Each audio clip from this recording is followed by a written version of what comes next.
គ្រុឌមានដើមកំណើតពីណាមកឲ្យឈ្មោះអីប៉ាប្រពន្ធទី1ឈ្មោះនាងកត្រុហើយប្រពន្ធទី2ឈ្មោះនាងសរបណៈត្រុចាប់ដើមសួរបច្ឆានោះហៅត្រីដែលនៅក្នុងទឹកហ្នឹងសរបណៈបានដាក់បណ្ដាសានាងកត្រុចាប់ឯងប្រពន្ធមែនរឿងហ្នឹងចេះមានអីសីមួយអង្គឈ្មោះអីសីកាសបៈហើយនៅមហាភ្នំដែននោះហើយមហាភ្នំដែនហ្នឹងនៅនោះនៅម្ដុំឋានកៃឡាសនៅតំណងនិយាយពីពួកទេវៈណាកូនអីសីកាសបៈមានប្រពន្ធ2ប្រពន្ធទី1ឈ្មោះនាងកត្រុហើយប្រពន្ធទី2ឈ្មោះនាងសរបណៈហើយពីមានប្រពន្ធទាំងពីរនឹងហើយរស់នៅជាមួយគ្នាបានសេចក្តីសុខខ្លាំងណានាងទាំងពីរនោះថ្ងៃមួយអីសីកាសបៈនឹងចេញទៅធ្វើតបយុគៈសរបណៈជាមួយនឹងកត្រុហ្នឹងទៅងូតទឹកស្រះនៅជិតរយ៉ាល់ផាឡេសបអីសីកាសបៈហ្នឹងដល់ទៅពេលទៅងូតទឹកចឹងទៅបច្ឆានោះហៅត្រីដែលនៅក្នុងទឹកហ្នឹងចែកគ្នាឃើញថានាងកត្រុដែលប្រពន្ធទី1របស់អីសីហ្នឹងជាមិនសូវស្អាតប៉ុន្តែបើនាងសរបណៈប្រពន្ធចុងនោះប្រពន្ធទី2ហ្នឹងស្អាតអញ្ចឹងកត្រុហ្នឹងបានលឺត្រីចែកគ្នាហ្នឹងអញ្ចឹងទៅក៏មានការចំណែននិន្ទាឈ្នានេះឲ្យចង់កម្ចាត់នាងសរបណៈហ្នឹងឲ្យខ្ចាត់ចេញពីព្រះរាជវាំងរបស់អីសីកាសបៈហ្នឹងពេលអីសីកាសបៈហ្នឹងទៅធ្វើធម៌ទៅទ្រុបាននិយាយជាមួយភ្នាល់គ្នាជាមួយនឹងនាងសរបណៈថាពេលដែលស្វាមីយើងត្រឡប់ពីធ្វើតបយុគៈមកវិញ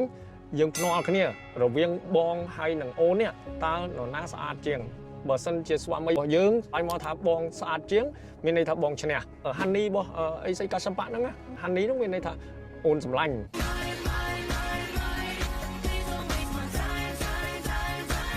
ដល់ពេលធ្លាក់អាសៀលទៅអីសីកាសបៈត្រឡប់មកវិញកត្រុចាប់ដើមសួរអីសីកាសបៈហ្នឹងដើម្បីយកចិត្តកត្រុផងប្រពន្ធដើមឆ្លើយមកទាំងអត់បានគិតហើយក៏អត់ដឹងថាកិច្ចកលរបស់កត្រុហ្នឹង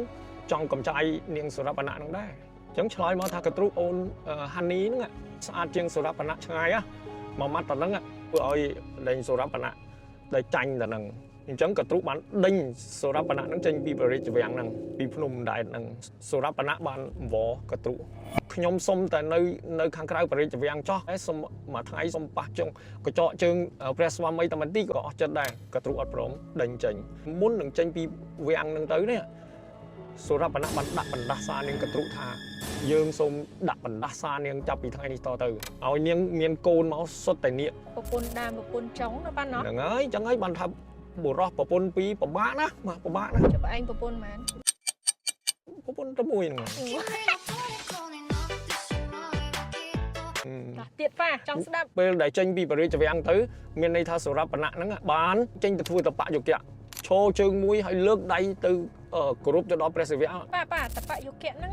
ជាគេប៉ាអូតបយុគៈហ្នឹងនៅក្នុងព្រហ្មញ្ញសាសនាដែលគេហៅថាយូហ្គាណាគាត់ឯងលឺហ្នឹងយូហ្គាប៉ាណោះយូហ្គាហ្នឹងហើយគឺយូហ្គាហ្នឹងវាចេញមកពីតបយុគៈហ្នឹងជំរះផ្លូវចិត្តនិងផ្លូវកាយហើយគោរពទៅដល់ព្រះសិវៈធ្វើ1000ឆ្នាំទៅកូនមានន័យថាតបយុគៈហ្នឹងក្តៅទៅដល់ព្រះសិវៈវាឆ្ងល់ថាវាមានរឿងអីកើតឡើងអញ្ចឹងលោកបានបើកកាមេរ៉ាសុវត្ថិភាព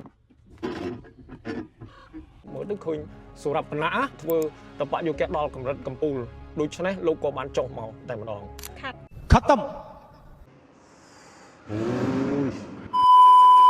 បុត្រាអង្គបានកើតចេញជាបក្សីមួយអង្គគឺគ្រុឌនឹងឯងអញ្ចឹងគ្រុឌនឹងជាកូនរបស់ព្រះ